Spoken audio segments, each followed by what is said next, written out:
വരണം.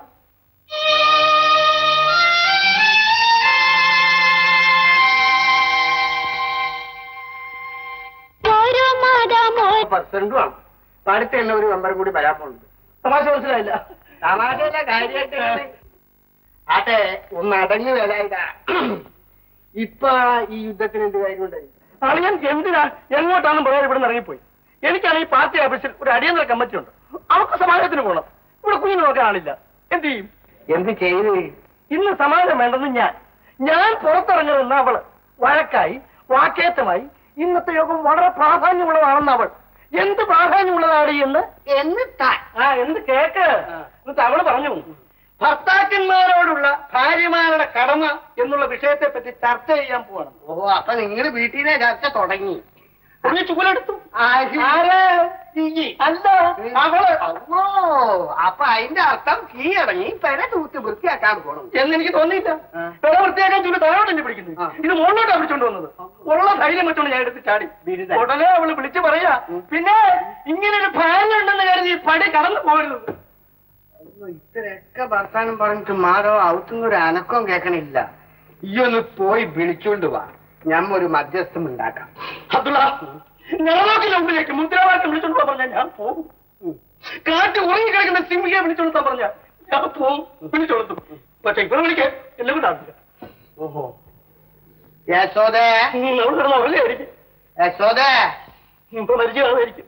മാധവ, ഈ ഒന്ന് പോയി വിളിച്ചോണ്ട് വാ. ധൈര്യമായിട്ട് പോകും പോലെ. നമ്മളെല്ലാം ഇവിടെ നിൽക്കണം എനിക്ക് വേണ്ടിട്ട്. പോയിട്ട് വാ. എന്റെ അമ്മ പോയി ചെല്ലി പോയിട്ട്.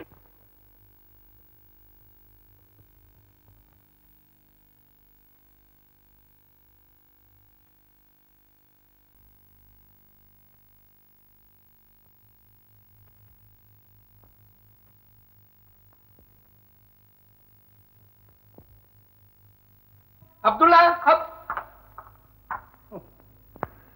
ഒരു ഭർത്താവിനോടുള്ള ഭാര്യയുടെ കടമ എന്താ?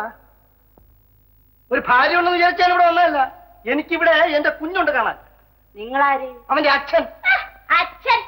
അച്ഛൻ എന്ന് പറഞ്ഞ എന്തോന്നാ? ജോലിയുടെ കുടുംബം നോക്കണം, അതാണ് ഒരു അച്ഛൻ. അയ്യോ, നീ പറയാൻ പാടില്ല. നിങ്ങൾക്ക് ഒരു ജോലി കിട്ടുന്നവരെ എനിക്ക് കാത്തിരിക്കാൻ പറ്റില്ല. കാരണം എനിക്കത്രയ്ക്ക് പ്രേമമല്ലായിരുന്നു നിങ്ങളോട്. ഇപ്പൊ പ്രേമ ചത്തുപോയി. കല്യാണം കഴിഞ്ഞ പിന്നെ പ്രേമിക്കുന്നത് എന്തിനാ? രാഷ്ട്രീയ പ്രവർത്തകനാണല്ലോ, അല്പം ബുദ്ധിയാണെന്ന് വിചാരിച്ചോളൂ. അല്ലെങ്കിലും നിന്നെ കല്യാണം കഴിച്ചോളെന്നതിലേക്ക് എന്നെ ആരും ബുദ്ധിമാനെന്ന് വിളിക്കില്ല. ഒരു രാഷ്ട്രീയ പ്രവർത്തകന് വിവാഹം അനാവശ്യമാണ്. ജനങ്ങൾക്ക് വേണ്ടി പ്രവർത്തിക്കാനുള്ള അവന്റെ വിലയേറിയ സമയം അവൻ കേവലം പെണ്ണിന് വേണ്ടി നശിപ്പിക്കും. ജനങ്ങൾ എന്തോന്നായി? ജനങ്ങളെന്ന് പറയുന്ന സാധനം ആദ്യമേ സ്വന്തം വീടിനെയും കുടുംബത്തെ സ്നേഹിച്ചു പഠിക്കും, എന്നിട്ട് പുറത്തേക്കാം. അത് തന്നെയാ നിന്നോടും എനിക്ക് പറയാനുള്ളത്. നിനക്ക് എന്തിനായി മകളാ സമാജം? അയ്യോ, ഇത് സാമൂഹ്യ പ്രവർത്തനമാണ്. ഗുരുദേവന്റെ ആദർശങ്ങൾ പ്രതി മകളെ സംഘടിപ്പിച്ചുള്ള പ്രവർത്തനം, അല്ലാതെ നിങ്ങളെ ഈ നേരുന്നറിയും കെട്ട രാഷ്ട്രീയമല്ല. എന്റെ ഭർത്താവായ നിങ്ങളുടെ ഭാഗ്യം ചേച്ചി, അത്രേ ഉള്ളൂ. ഞാൻ ഭാഗ്യവാനാ. നിന്റെ ഭർത്താവായതുകൊണ്ടല്ല, നിന്നെ കൊണ്ട് എന്റെ കുഞ്ഞിനെ പ്രസവിപ്പിക്കാൻ കഴിഞ്ഞു എന്നുള്ള എന്റെ ഭാഗ്യം. എന്താ പറഞ്ഞ? അവകാശത്തിന്മേലാണ് ഞാൻ വന്നിരിക്കുന്നത്. എനിക്കിപ്പോ എന്റെ കുഞ്ഞിനെ കാണും. എന്നാലേ അവനിവിടെ ഇല്ല. അവനോട് പോയി? അവനെ ഞാൻ അങ്ങ് അനാഥ മന്ദിരത്തിൽ ഏൽപ്പിച്ചു. കുഞ്ഞിനെ നോക്കാൻ ഇവിടെ ആളില്ലല്ലോ, അതുകൊണ്ട് ഞാൻ ഏൽപ്പിച്ചു. ദേഷ്യം പിടിക്കാൻ പറ്റും വേണ്ട, ഇവിടുന്ന് ഇറങ്ങി തന്നാ മതി. ഒരു രാഷ്ട്രീയക്കാരൻ ജാഥയുടെ പിന്നീന്ന് മുദ്രാവാക്യം വിളിക്കലും വാൾ പോസ്റ്റ് ഒട്ടിക്കലല്ലേ നിങ്ങളുടെ രാഷ്ട്രീയം? പരിഹസിക്കണ്ടടി. ജാഥയുടെ പിന്നിൽ നിന്ന് ഒരു ദിവസം മുന്നിലെത്തുക. അതെപ്പോഴാ? ജാഥ തിരിഞ്ഞടക്കുമ്പോഴോ?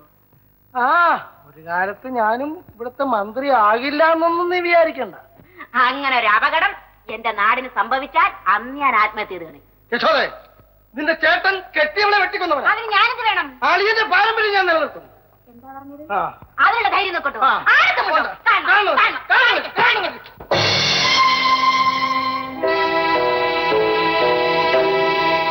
കൊല്ലടാ ഭാര്യ.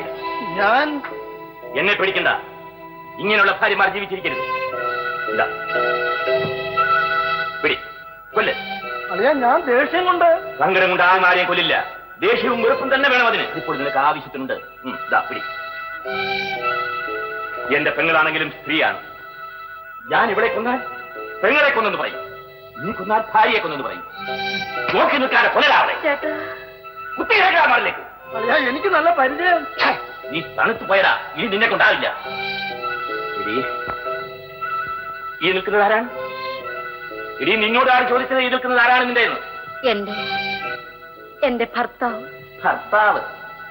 എടി, ഞാൻ ജയിലിലായിരുന്നപ്പോൾ നീ നിന്റെ ഇഷ്ടത്തിന് നടത്തിയ വിവാഹമായത് അല്ലേ? അതെ. എല്ലാം ഞാൻ പുറത്തുനിന്ന് കേട്ടു. നീ ചോദിച്ചിലൂടെ അച്ഛനെന്ന് പറഞ്ഞാൽ എന്താണെന്ന്, ഭാര്യ എന്ന് പറഞ്ഞാൽ എന്താണടി, അമ്മ എന്ന് പറഞ്ഞാൽ എന്താണടി? അവന്റെ കാര്യം പിടിച്ച് മാറ്റി.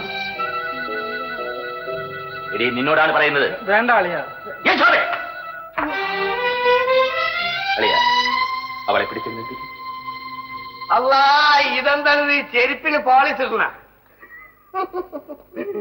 ഇനിമേലാൽ ഇങ്ങനെ വല്ലതും ഞാൻ കണ്ടുപോയാൽ പോകുന്നു എന്റെ മുമ്പിൽ നിന്ന് രണ്ടുപേരും. ആ കൃഷ്ണ, ഈ മാധവൻ നമ്മളുടെ കടയിൽ വന്നു. ഈ വെളുത്ത് തണുത്ത വെള്ളപ്പം പോലെ ഇരുന്ന അവന്റെ മോന്ത. പിന്നെ അമ്മ പിടിച്ചോണ്ട് വന്നു. കുറച്ചു കാലത്തേക്കുള്ള മരുന്ന് ഞാൻ കൊടുത്തിട്ടുണ്ട്. എടാ അബ്ദുള്ള, എന്റെ മനസ്സിൽ ഒരു സ്വസ്ഥതയുമില്ലടാ. ആ വൈദ്യൻ എവിടെയാണെന്ന് അറിഞ്ഞിരുന്നെങ്കിൽ. നീ ഒരു കാര്യം ചെയ്യും, കുറച്ച് നാളത്തേക്ക് ഈ കത്തി ഒന്നും ഞമ്മക്ക് താ. ഞമ്മക്ക് ഈ പറ്റുകാർ കുറച്ച് കായുണ്ട്, ഇതൊന്ന് കാണിച്ചാൽ കായൊക്കെ ഞമ്മളൊന്നും. എടാ, എന്റെ തീരുമാനത്തിൽ നിന്ന് എന്നെ വ്യതിചലിപ്പിക്കാൻ ലോകത്തൊരു ശക്തിക്കും സാധ്യമല്ല. അത് നീ മനസ്സിലാക്കണം.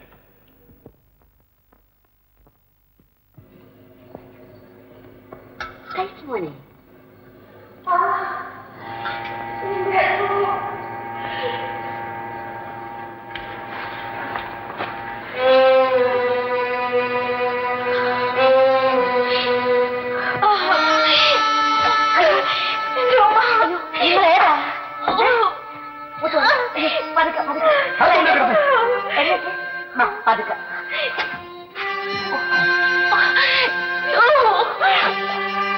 താങ്ങുന്നേ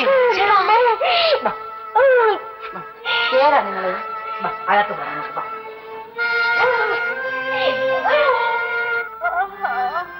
യശോദേ, യശോദേ, ഒരു മുസ്ലിം സ്ത്രീയാ ഏറ്റവും എടുത്ത് അപ്പുറത്ത് വന്നു.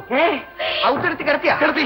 നിങ്ങൾ വേഗം ചെന്ന് വൈകാരി വിളിച്ചോണ്ട് വന്നേ. വേണ്ട, പിടിച്ച് പുറത്താക്കവളെ. അവൾ ഭർത്താവിനെ വഞ്ചിച്ചവളായിരിക്കും. കൃഷ്ണ, നിന്റെ പ്രാന്ത് ഇപ്പൊ കാണിക്കരുത് കേട്ടാ.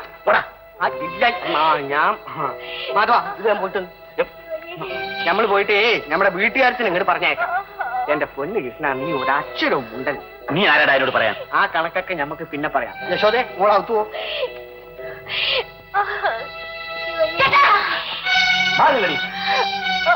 ഞാൻ ജയിൽ വിട്ട് വരുന്നതിന് മുമ്പ് നീ പ്രസവിച്ചു പോയി, അല്ലെങ്കിൽ നിന്നെ പോലും ഞാൻ സമ്മതിക്കില്ലായിരുന്നു.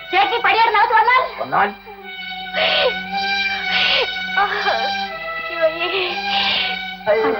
ചേട്ടാ, എന്റെ പൊന്നു ചേട്ടാ, ചേട്ടനകത്ത് വരണ്ടേ?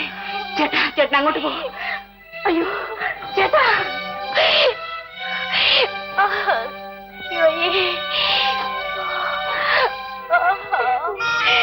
എന്റെ ഉമ്മേ,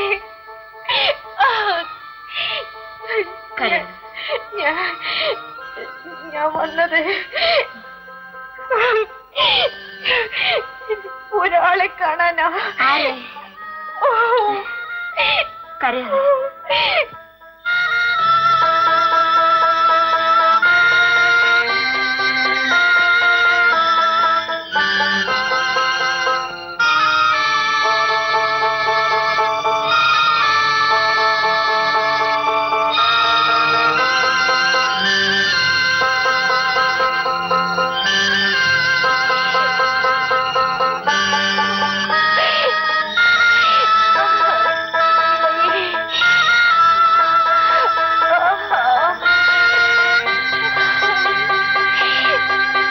യശോദേ,